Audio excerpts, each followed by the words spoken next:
नमस्कार, मैं सुनीता कथा मंथन में आप सबका स्वागत करती हूँ। आज सुनिए सीबीएसई पाठ्यक्रम के अंतर्गत आने वाली कहानी सिल्वर वेडिंग, जिसके लेखक हैं मनोहर श्याम जोशी। जब सेक्शन ऑफिसर वाईडी यशोधर पंत ने आखिरी फाइल का लाल फीता बांधकर निगाह मेज से उठाई, तब दफ्तर की पुरानी दीवार घड़ी 5:25 बजा रही थी। उनकी अपनी कलाई घड़ी से में 5:30 बजे थे। पंत जी ने अपनी घड़ी रोजाना सुबह शाम रेडियो समाचारों से मिलाते हैं, इसलिए उन्होंने दफ्तर की घड़ी को ही सुस्त ठहराया। फाइल आउट ट्रे में डालकर उन्होंने दिन के 10 के बंधे हुए राशन में से 7वां सिगरेट सुलगाया और एक निगाह अपने वताहतों पर डाली। उनके ही कारण 5 बजे के बाद भी दफ्तर में बैठने को वो मजबूर हो जाते थे। चलते चलते जूनियरों से कोई मनोरंजक बात कहकर दिन भर के शिष्ट व्यवहार का निराकरण कर जाने की कृष्णानंद पांडे से मिली हुई परंपरा का पालन करते हुए उन्होंने कहा, आप लोगों की देखा देखी सेक्शन की घड़ी भी सुस्त हो गई है। सीधे असिस्टेंट ग्रेड में आए अच्छे नए छोकरे चड्ढा ने, जिसकी चौड़ी मोहरी वाली पतलून और ऊंची अड़ी वाले जूते पंत जी को समहाउ इम्प्रॉपर मालूम होते थे, थोड़ी देर बदतमीजी सी की। एज यूजुअल बोला, बड़े बाऊ, आपकी अपनी चूनेदानी का क्या हाल है? वक्त सही देती है? पंत जी ने चड्ढा की धृष्टता को अनदेखा किया और कहा, मिनट टू मिनट करेक्ट चलती है। चड्ढा ने कुछ और धृष्ट होकर पंत जी की कलाई थाम ली। इस तरह की धृष्टता का प्रबल विरोध करना यशोधर बाबू ने छोड़ दिया।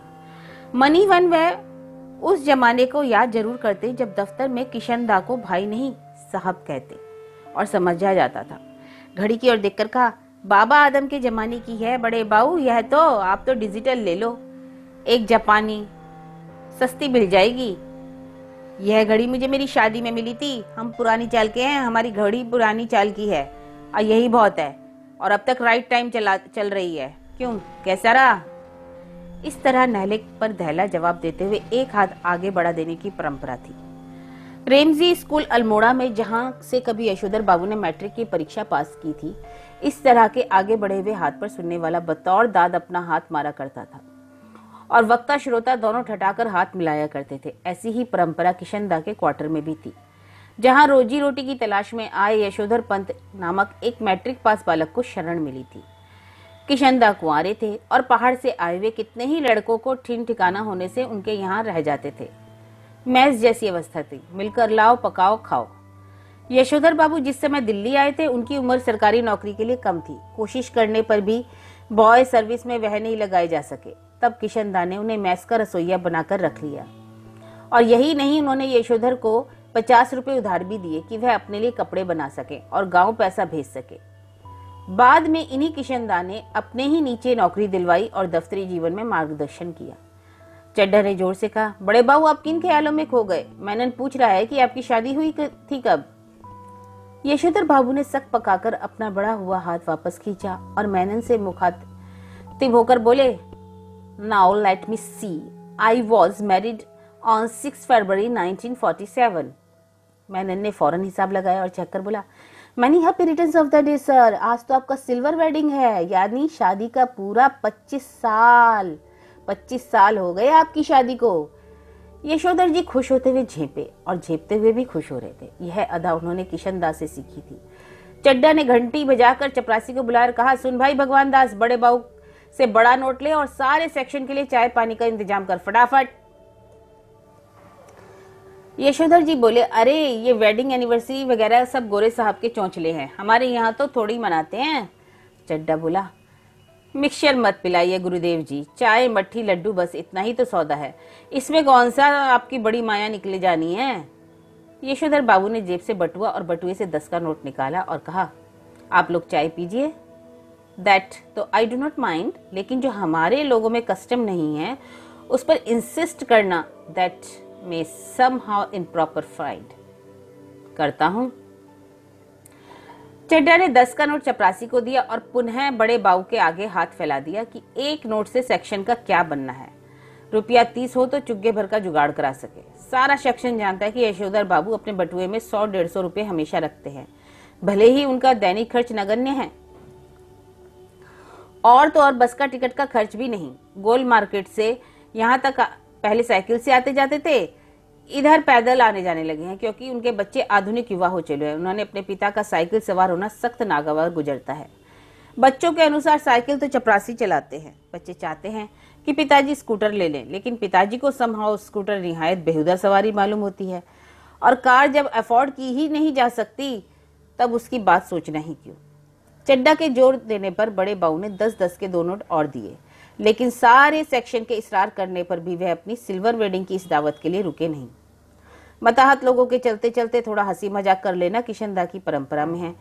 उनके साथ बैठकर चाय पानी और गप में वक्त बर्बाद करना, यह उनकी परंपरा के विरुद्ध है। इधर यशोधर बाबू ने दफ्तर से लौटते हुए रोज बिरला मंदिर जाने और उसके उद्यान में बैठकर प्रवचन सुनने अथवा स्वयं ही प्रभु का ध्यान लगाने की जो नई रीत अपनाई है, यह बात उनके पत्नी और बच्चों को अखरती है। बाबा आप कोई बुढ़े थोड़ी हैं जो रोज मंदिर में जाएं या व्रत करें, ऐसा कहते हुए यशोधर बाबू इस आलोचना को अनसुना कर देते हैं। सिद्धांत के धनी किशनदा के अनुसार वही निशानी है। बिरला मंदिर से उठकर यशोधर बाबू पहाड़गंज जाते हैं और घर के लिए साग सब्जी खरीद लाते हैं। अगर किसी से मिलना मिलाना हो तो वह भी इसी समय लेते हैं। तो भले ही दफ्तर 5 बजे छूटता हो, पर वह घर 8 बजे से पहले कभी नहीं पहुंचे। आज बिरला मंदिर जाते हुए यशोधर बाबू की निगाह उस अहाते पर पड़ी जिसमें कभी किशनदा का 3 बेडरूम वाला क्वार्टर हुआ करता था और जिस पर इन दिनों एक 6 मंजिला इमारत बनाई जा रही थी। इधर से गुजरते हुए कभी DIZ एरिया की बदलती शक्ल देखकर यशोधर बाबू को बुरा सा लगता है। ये लोग सारा गोल मार्केट क्षेत्र तोड़कर यहाँ 1 मंजिला क्वार्टर की जगह ऊंची इमारतें बना रहे हैं। यशोधर बाबू को पता नहीं कि ये लोग ठीक कर रहे हैं कि गलत कर रहे हैं, पर उन्हें यह जरूर पता है कि उनकी यादों के गोल मार्केट के ढाए जाने का गम मनाने के लिए उनका इस क्षेत्र में डटे रहना निहायत जरूरी है। उन्हें एंड्रयूजगंज, लक्ष्मीबाई नगर, पांड्रा रोड आदि नई बस्तियों में पद की गरिमा के अनुरूप D2 टाइप क्वार्टर मिलने की अच्छी खबर कई बार आई, मगर हर बार उन्होंने गोल मार्केट छोड़ने से इनकार कर दिया। जब उनका क्वार्टर टूटने का नंबर आया तब भी उन्हें इसी क्षेत्र की इन बस्तियों में बचे हुए क्वार्टर में से एक अपने नाम अलॉट करा लिया।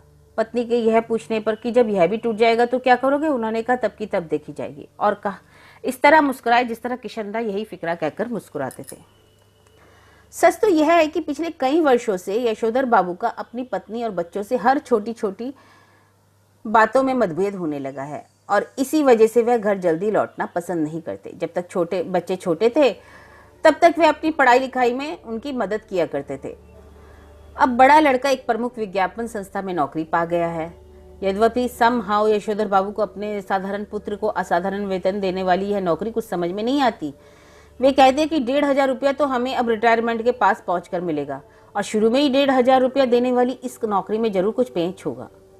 यशोधर जी का दूसरा बेटा दूसरी बार IAS देने की तैयारी कर रहा है। यशोधर बाबू के लिए यह समझ सकना असंभव है कि अब वह पिछले साल एलॉयड सर्विसेज की सूची में माना काफी नीचे आ गया था, तब इसने ज्वाइन करने से इनकार कर दिया।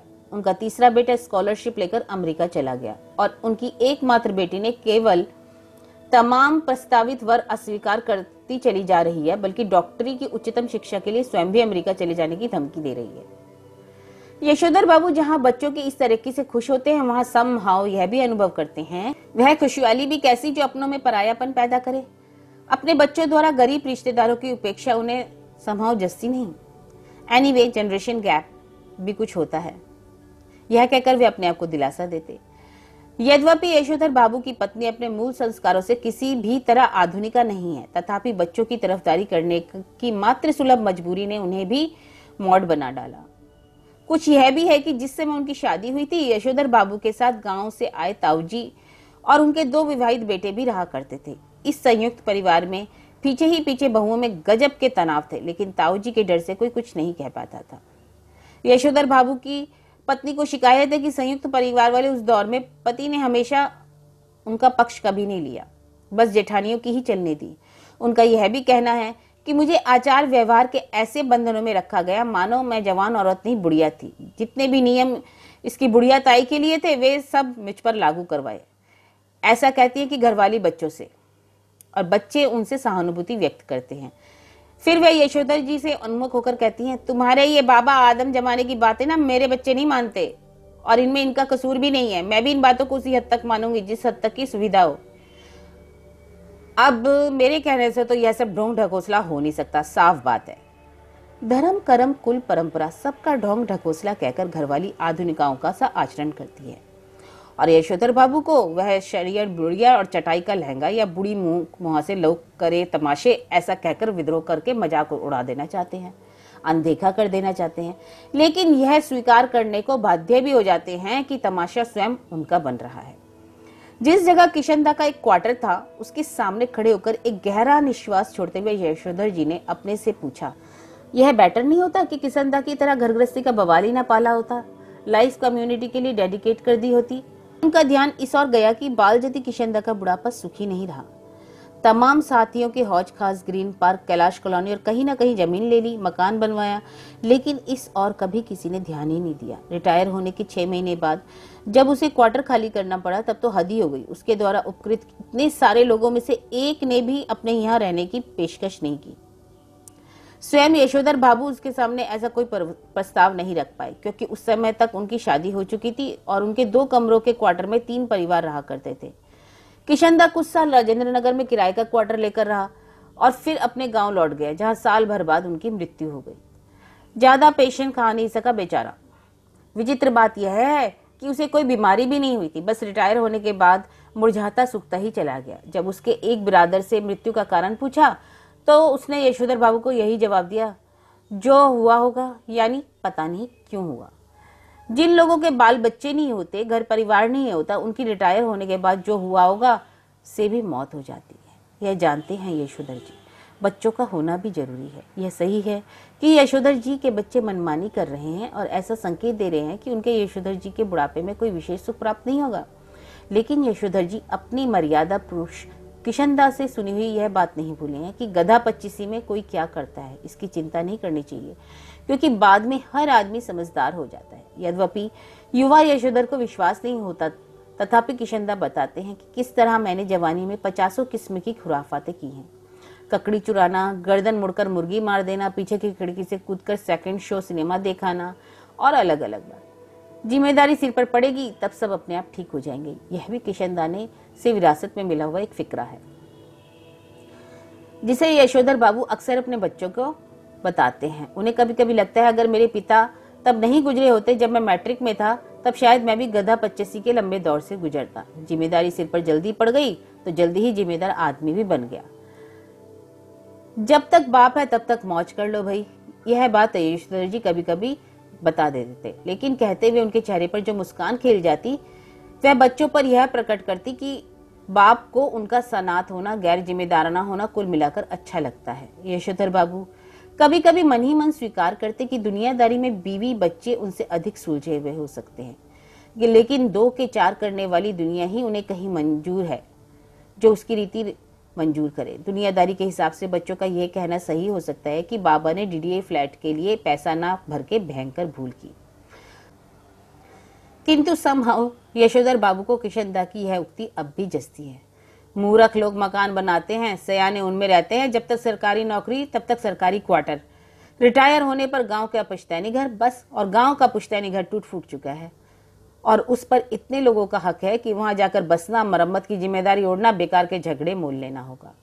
इस बात को यशोधर जी अच्छी तरह समझते हैं। बच्चे बहस में जब तक दोहराते हैं तब उनसे कोई जवाब नहीं देते बनता। उन्होंने हमेशा यही कल्पना की थी और आज भी करते हैं कि उनका कोई लड़का उनके रिटायर होने से पहले सरकारी नौकरी में आ जाएगा और क्वार्टर उनके परिवार के पास बना रह सकेगा।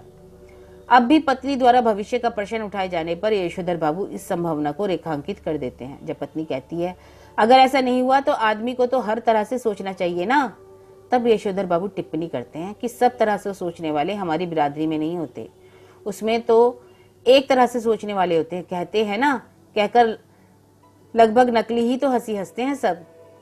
कितना ही इस लोक की जिंदगी यशोधर बाबू को नकली हंसी हंसने के लिए बाध्य कर रही है, उतना ही वे परलोक के बारे में उत्साही होने का यत्न कर रहे थे। तो उन्होंने बिरला मंदिर की ओर तेज तेज कदम बढ़ाए, लक्ष्मी नारायण के आगे हाथ जोड़े, उसी के फूलों की छुट्टियों में खेसा, पीछे के उस प्रांगण में जा पहुंचे जहां एक महात्मा जी गीता का प्रवचन कर रहे थे। अफसोस आज प्रवचन सुनने में यशोधर जी का मन खास नहीं लगा। सच तो यह है कि वह भीतर से बहुत ज्यादा धार्मिक अथवा कर्मकांडी है नहीं।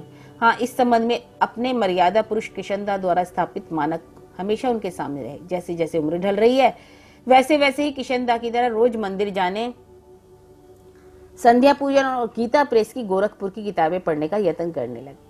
अगर उनका कभी उनका मन शिकायत करता है कि सब में लग नहीं पा रहा है, तब उससे कहते हैं कि भाई लगाना चाहिए। अब तो माया मोह के साथ साथ भगवत भजन को भी कुछ स्थान देना होगा कि नहीं। नई पीढ़ी को राजपाट तुम लोग जाओ बाट वन प्रदेश की ओर, जो करते हो जैसा करते रहे। हमें तो अब इस वर्ल्ड की नहीं, उनकी इस लाइफ की नहीं, अब उसकी चिंता करनी हुई है। वैसे अगर बच्चे सलाह मांगे और अनुभव का आपका आदर करे तो अच्छा लगता है, नहीं मांगे तो ना मांगे, उनकी मर्जी। यशोधर बाबू ने फिर अपने को झिड़का कि यह भी क्या हुआ, मन को समझाने के लिए भटक गए। गीता महिमा सुनो। सुनने लगे, मगर व्याख्यान में जनार्दन शब्द जो सुनाई पड़ा तो उन्हें अपने जीजा जनार्दन जोशी की याद हो आई। परसों ही कार्ड आया है कि उनकी तबीयत खराब है। यशोधर बाबू सोचने लगे कि जीजा जी का हाल पूछने अहमदाबाद तो जाना ही पड़ेगा। ऐसा सोचते ही उन्हें यह भी ख्याल आया कि यह प्रस्ताव उनकी पत्नी और बच्चों को पसंद नहीं आएगा। सारा संयुक्त परिवार बिखर गया है। पत्नी और बच्चों की धारणा है कि इस बिखरे परिवार के प्रति यशोधर जी का एक तरफा लगाव आर्थिक दृष्टि से सर्वथा मूर्खतापूर्ण है। यशोधर जी खुशी गमी के हर मौके पर रिश्तेदारों के यहाँ जाना जरूरी समझते हैं। वह चाहते हैं कि बच्चे भी पारिवारिक बने। बच्चे क्रुद्ध होते हैं। अभी उस दिन तो हद हो गई, कमाऊ बेटे ने यह कह दिया कि आपको बुआ को भेजने के पैसे मैं नहीं दूंगा। यशोधर बाबू को कहना पड़ा कि अभी तुम्हारे बाबा में इतनी साख है कि 100 रुपए उधार ले सके। यशोधर जी का नारा है, हमारा तो पैसा ही ऐसा देखा ठहरो, हमें तो यही परंपरा विरासत में मिली है। इस नारे से उनकी पत्नी बहुत चिढ़ती है। पत्नी का कहना है और सही कहना है कि यशोधर जी का स्वयं का देखा हुआ कुछ भी नहीं है। माँ के मर जाने के बाद छोटी ही उम्र में वह गांव छोड़कर अपनी विधवा बुआ के पास अल्मोड़ा आ गए। बुआ का कोई ऐसा लंबा चौड़ा परिवार तो था नहीं जहाँ की यशोधर जी कुछ देखते और परंपरा के रंग में रंगते। मैट्रिक पास करते हुए दिल्ली आ गए। यहाँ रहे कुंवारे कृष्णानंद जी के साथ। कुंवारे की गृहस्थी में देखने को होता ही क्या है। पत्नी आग्रह पूर्वक कहती कि कुछ नहीं, तुम अपने उन किशनदा के मुंह से सुनी सुनाई बातों को अपनी आंखें में यादें बना डालते हो। किशनदा को जो भी मालूम था वह पुराने गंवई लोगों से सिखा हुआ ठहरा।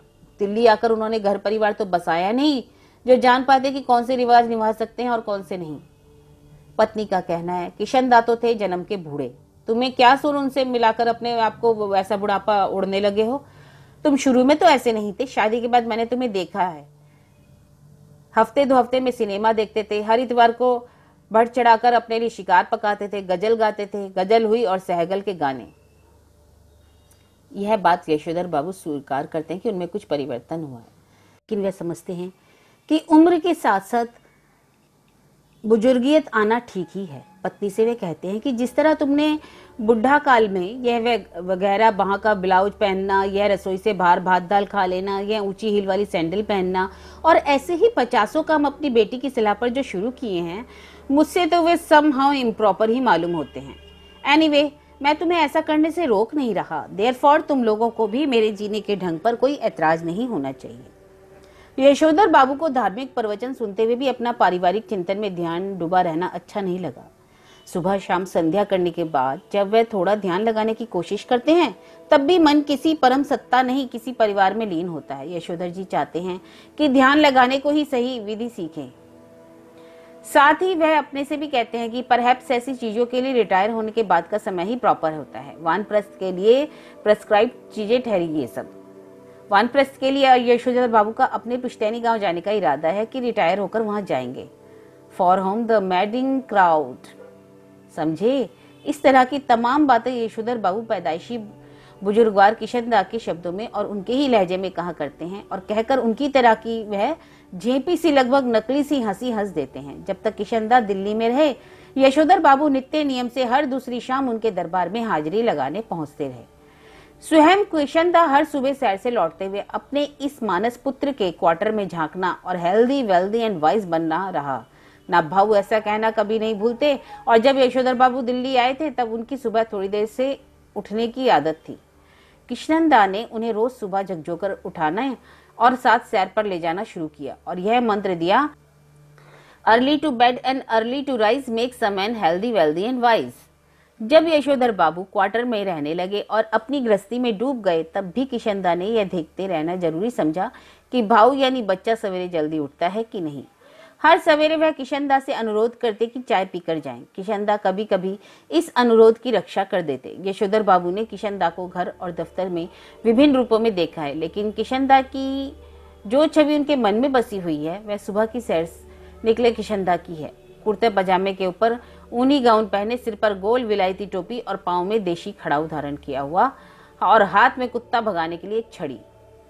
जब तक किशनदा दिल्ली में रहे तब तक यशोधर बाबू ने उनके पट शिष्य और उत्साही कार्यकर्ता की भूमिका पूरी निष्ठा से निभाई और किशनदा के चले जाने के बाद उन्होंने ही उनकी परंपराओं को जीवित रखा और इस कोशिश में पत्नी और बच्चों को नाराज किया। घर में होली गवाना, जनेऊ पूजन के दिन सब कुमानियों को जनेऊ बदलने के लिए अपने घर आमंत्रित करना, रामलीला की तालीम के लिए क्वार्टर का एक कमरा दे देना, ये और ऐसे ही कई काम यशोधर बाबू ने किशनदा से जो विरासत में लिए थे, उनकी पत्नी और बच्चों को इन आयोजनों पर होने वाला खर्च और इन आयोजनों से होने वाला शोर दोनों ही सख्त नापसंद थे। बदतर यही है कि इस आयोजनों के लिए समाज में कोई खास उत्साह भी नहीं रह गया है। यशोधर जी चाहते हैं कि उन्हें समाज का सम्मानित बुजुर्ग माना जाए, लेकिन जब समाज ही ना हो तो यह पद उन्हें क्यों कर मिले। यशोधर जी यह भी चाहते हैं कि बच्चे मेरा आदर करें और उसी तरह हर बात में मुझसे सलाह लें जिस तरह मैं किशनदा से लिया करता था। यशोधर बाबू डेमोक्रेट हैं और हरगिज यह दुराग्रह नहीं करना चाहते कि बच्चे उनके कहे को पत्थर की लकीर समझे, लेकिन यह भी किया हुआ कि पूछा ना ताछा, जिसके मन में जैसा आया करता रहा। ग्रांटेड तुम्हारी नॉलेज ज्यादा होगी, लेकिन एक्सपीरियंस की भी तो कोई अहमियत है, इसका तो कोई सब्स्टिट्यूट है ही नहीं। मानो ना मानो झूठे मुंह से ही सही एक बार तो पूछ लिया करो, ऐसा कहते हैं यशोधर बाबू। और बच्चे यही उत्तर देते हैं, बाबा आप तो हद करते हैं, जो बात आप जानते ही नहीं आपसे पूछे क्यों।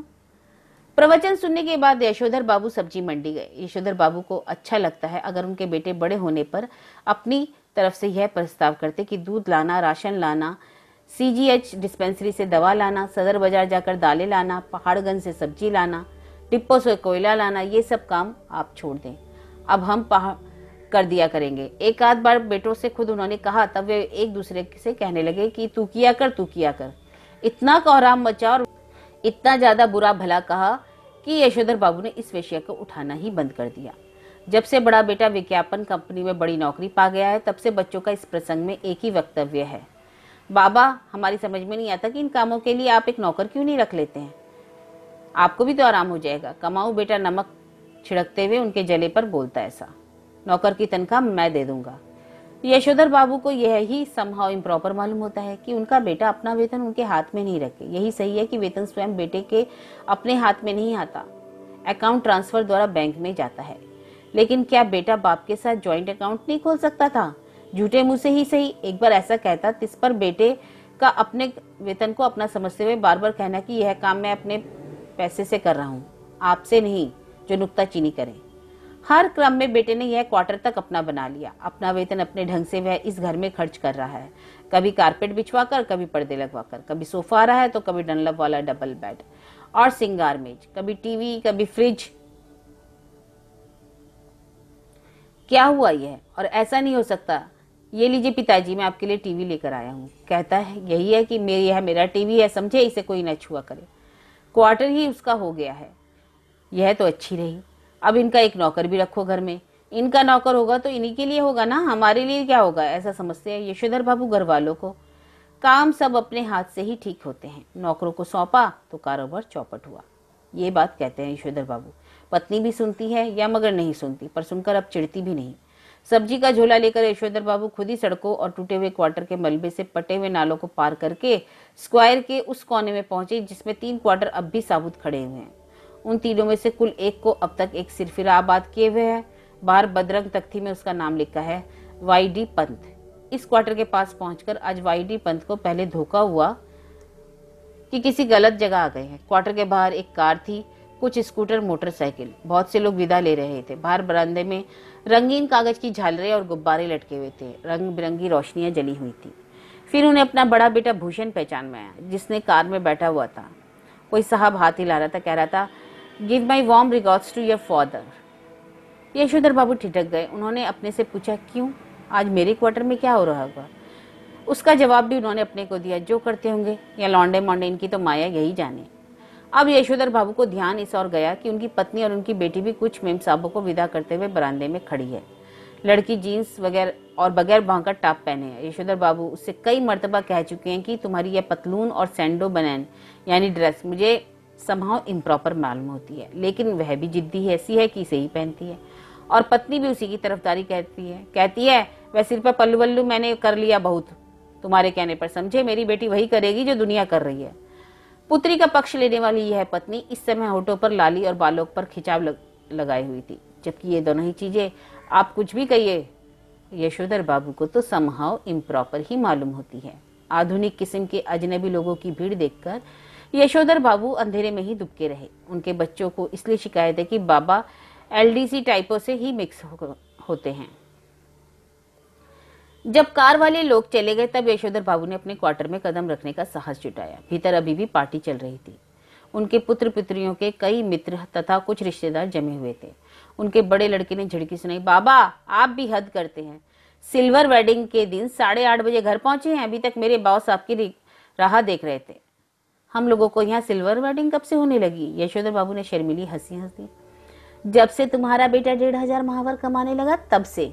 यह टिप्पणी थी चंद्रदत्त तिवारी जी की, जो इसी साल एमए पास हुआ है और दूर के रिश्ते से यशोधर का भांजा लगता है। यशोधर बाबू को अपने बेटों से तमाम तरह की शिकायतें हैं, लेकिन कुल मिलाकर उन्हें यह अच्छा लगता है कि लोग बाग उन्हें ईर्ष्या का पात्र समझते हैं। भले ही उन्हें भूषण का गैर सरकारी नौकरी करना समझ में न आता हो, तथापि वह बखूबी समझते हैं कि इतनी छोटी उम्र में 1,500 महावर प्लस कन्वेंस अलाउंस एंड तुम्हारा अदर वर्क्स पा जाना कोई मामूली बात नहीं है। इसी तरह भले ही यशोधर बाबू ने बेटों की खरीदी हुई हर नई चीज के संदर्भ में यही टिप्पणी की हो कि ये क्या हुई, समाओ मेरी तो समझ में आता नहीं, इसकी क्या जरूरत थी, तथापि उन्हें कहीं इस बात से थोड़ी खुशी भी होती है कि इस चीज के आ जाने से उन्हें नए दौर के निश्चय ही गलत मानकों के अनुसार बड़ा आदमी मान लिया जा रहा है। मिसाल के लिए जब बेटों ने गैस का चूल्हा जुटाया तब यशोधर बाबू ने उसका विरोध किया और आज भी यही कहते हैं कि इस पर बनी रोटी तो समहाउ रोटी जैसी लगती नहीं, तथापि वे जानते हैं कि गैस न होने पर इस नगर में चपरासी की श्रेणी में मान लिया जाएगा। इसी तरह फ्रिज के संदर्भ में आज भी यशोधर बाबू यही कहते हैं कि मेरी समझ में आज तक यह नहीं आया कि इसका फायदा क्या है, बासी खाना अच्छी आदत तो नहीं है, यह ठहरा इसी काम के लिए कि सुबह बना करके रख दिया शाम को खाया, इसमें रखा हुआ भी मेरे मन को भाता नहीं, गला पकड़ लेता है। कहते हैं मगर इस बात से संतुष्ट होते हैं कि घर में आए साधारण हैसियत के मेहमान इस फ्रिज को पानी पीकर अपने को धन्य अनुभव करते हैं। अपनी सिल्वर वेडिंग की यह भव्य पार्टी भी यशोधर बाबू को समहाउ इम्प्रॉपर ही लगी, तथापि उन्हें इस बात में संतोष हुआ कि जिस अनाथ यशोधर के जन्मदिन तक पर लड्डू नहीं आए, जिसने अपने विवाह भी कोऑपरेटिव से 2-4 हजार कर्ज लेकर के किया, उसका सिल्वर वेडिंग इस तरह धूमधाम से मनाया जाना, जिस पर 4 तरह की मिठाइयाँ, नमकीन, केक, कोल्ड ड्रिंक्स और चाय का आयोजन हुआ हो, यहाँ तक कि विस्की भी मौजूद है। विस्की की लगभग खाली बोतल को इंगित करते हुए यशोधर बाबू ने पूछा, क्यों Bhushan, what is this? Whisky है बाबा, और क्या? मैंने अपने बॉस को और कुलिक्स को इनवाइट किया था, उनको क्या पिलाता? शिकंजी? शिकंजी जहर होती है क्या? यशोधर बाबू ने व्यंग किया। जब हमारे यहाँ विस्की सर्व करने का कोई ट्रेडिशन ही नहीं ठहरा तब हमें कोई फोर्स तो क्या कर सकता है? मैं तो कहता हूँ कि ये पार्टी करने की भी क्या जरूरत थी? किसी ने कहा था तुमसे? सवेरे जब मैं गया तो इसकी कोई बात नहीं हुई।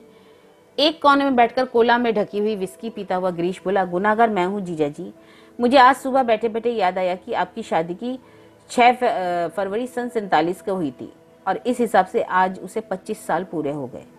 मैंने आपके दफ्तर फोन किया था, लेकिन शायद आपका फोन खराब था, तब मैंने भूषण को फोन किया। भूषण ने कहा शाम को आ जाइए, पार्टी करते हैं। मैंने अपने बॉस को भी बुला लूंगा और इसी बहाने सबको बुला लूंगा। गिरीश यशोधर बाबू की पत्नी का चचेरा भाई है, बड़ी कंपनी में मार्केटिंग मैनेजर है और इसकी सहायता से ही यशोधर बाबू के बेटे को विज्ञापन कंपनी में बढ़िया नौकरी मिली। यशोधर बाबू का अपना ही संपन्न साला समहाउ भयंकर औछाट यानी औछेपन का धनी मालूम होता है। उन्हें लगता है कि इसी ने भूषण को बिगाड़ दिया। कभी कहते हैं ऐसा तो पत्नी बरस पड़ती है, जिंदगी बना दी तुम्हारे 2nd क्लास बीए बेटे की, और कहते हैं बिगाड़ दिया। भूषण ने अपने मित्रों सहयोगों का यशोधर बाबू से परिचय कराना शुरू किया, उनकी many happy returns of day और थैंक यू कहकर जवाब देते हुए। जिन लोगों का नाम पहले बता दिया गया उनकी और YD Pant home ministry Bhushan से फादर कहकर स्वयं बढ़ा देने से यशोधर बाबू ने हर क्षण यह बताने की कोशिश की, भले ही वह सरकारी कुमाऊनी है तथापि विलायती रीति रिवाज से भी भली भांति परिचित है। किशनदा कहा करते हैं कि आना सब कुछ चाहिए, सीखना एक बात ठहरी, लेकिन अपनी छोड़ना नहीं हुई। टाई सूट पहनना, धोती कुर्ता पहनना ये अपनी पोशाक है, इसे भूलना नहीं चाहिए। अब बच्चों को एक और विलायती परंपरा के लिए आग्रह किया। यशोधर बाबू अपनी पत्नी के साथ केक काटे। घरवाले पहले शर्माई। जब बेटी ने हाथ खींचा तो केक के पीछे जाकर खड़ा होने में उन्हें हिचक नहीं हुई। यशोधर बाबू ने केक काटने की हरकत ऐसी बचकानी मालूम हुई। उन्हें बेटी लगभग खींचकर ले गई। यशोधर बाबू ने कहा, somehow I don't like this, लेकिन एनीवे केक काट ही दिया। गिरीश ने उनकी यह अनमनी किंतु असंतुष्ट छवि कैमरे में कैद कर ली। अब पति पत्नी से कहा गया कि वे केक से मुंह मीठा करें एक दूसरे का। पत्नी ने खा लिया मगर यशोधर बाबू ने इनकार कर दिया। उनका कहना था कि मैं केक खाता नहीं, इसमें अंडा पड़ा होता है। उन्हें याद दिलाया कि कुछ वर्षों पहले तक आप मांसाहारी थे, एक टुकड़ा केक खा लेने में क्या हो जाएगा, लेकिन वह नहीं माने। अनुरोध किया गया तो लड्डू ही खा लिया और भूषण के एक मित्र ने लड्डू उठाकर उनके मुंह में ठूसने का यत्न किया, लेकिन यशोधर बाबू इसके लिए भी राजी नहीं हुए। उन्होंने कहा कि मैंने अब तक संध्या नहीं कही है। अब भूषण ने झुंझलाकर कहा, तो अब बाबा पहले संध्या कीजिए, आपकी वजह से हम सब केक कब तक रुके रहेंगे। नहीं नहीं, आप सब खाइए। यशोधर बाबू ने बच्चों के दोस्तों से कहा, please go ahead, no formality. Yashodhar babu ने आज पूजा में कुछ ज्यादा ही देर लगा दी। इतनी देर की ज्यादातर मेहमान उठकर चले गए। उनकी पत्नी, उनके बच्चे बारी बारी आकर झांकते रहे और कहते रहे, जल्दी कीजिए, मेहमान जा रहे हैं। शाम के 15 मिनट की पूजा को लगभग 25 मिनट तक खींच लेने के बाद जब बैठक से मेहमानों की आवाजें आती सुनाई दी, तब यशोधर बाबू पद्मासन साधकर ध्यान में बैठ गए। वह चाहते थे कि उन्हें प्रकाश का एक नीला बिंदु दिखाई दे, मगर उन्हें किशनदा ही दिखाई दे रहे थे। यशोधर बाबू किशनदा से पूछ रहे थे, जो हुआ होगा से आप कैसे मर गए। किशनदा कह रहे थे, भाऊ सभी जन इसी जो हुआ होगा से मरते हैं। गृहस्थ हो, ब्रह्मचारी हो, अमीर हो, गरीब हो, मरते जो हुआ होगा से ही है। हाँ, शुरू में और आखिर में सब अकेले ही होते हैं। अपना कोई नहीं ठहरा दुनिया में, बस एक नियम अपना हुआ। यशोधर बाबू ने पजामा कुर्ता और ऊनी ड्रेसिंग गाउन पहने, सिर पर गोल विलायती टोपी, पाँव में देशी खड़ाऊ और हाथ में डंडा धारण किए इस किशनदा के से अकेलेपन के विषय में बहस करनी चाहिए। उनका विरोध करने के लिए नहीं, बल्कि बात कुछ और अच्छी तरह समझने के लिए। हर रविवार किशनदा शाम को ठीक 4 बजे यशोधर बाबू के यहाँ आया करते थे। उनके लिए गर्म गर्म चाय बनवाई जाती। उनका कहना था, जिसे फूंक मारकर ना पीना पड़े वह चाय कैसी। चाय सुड़कते हुए किशनदा प्रवचन करते थे और यशोधर बाबू बीच बीच में शंकाएं उठाते थे।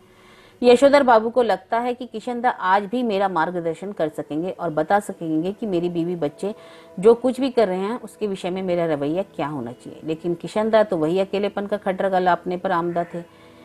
कैसी बीवी, कहाँ के बच्चे, सब माया ठहरी। यह जो भूषण तेरा आज इतना उछल रहा है वह भी किसी दिन इतना ही अकेला और असहाय अनुभव करेगा जितना कि आज तू कर रहा है। यशोधर बाबू बात आगे बढ़ाते, लेकिन उनकी घरवाली उन्हें झिड़कते हुए आ पहुंची कि क्या आज पूजा में ही बैठे रहोगे।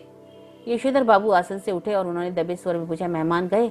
पत्नी ने बताया, कुछ गए कुछ हैं। उन्होंने जानना चाहा कि कौन कौन से हैं। आश्वस्त होने पर भी सभी रिश्तेदारी हैं, वह उसी लाल गमछे में बैठक में चले गए जिसे पहनकर वह संध्या पर बैठे थे।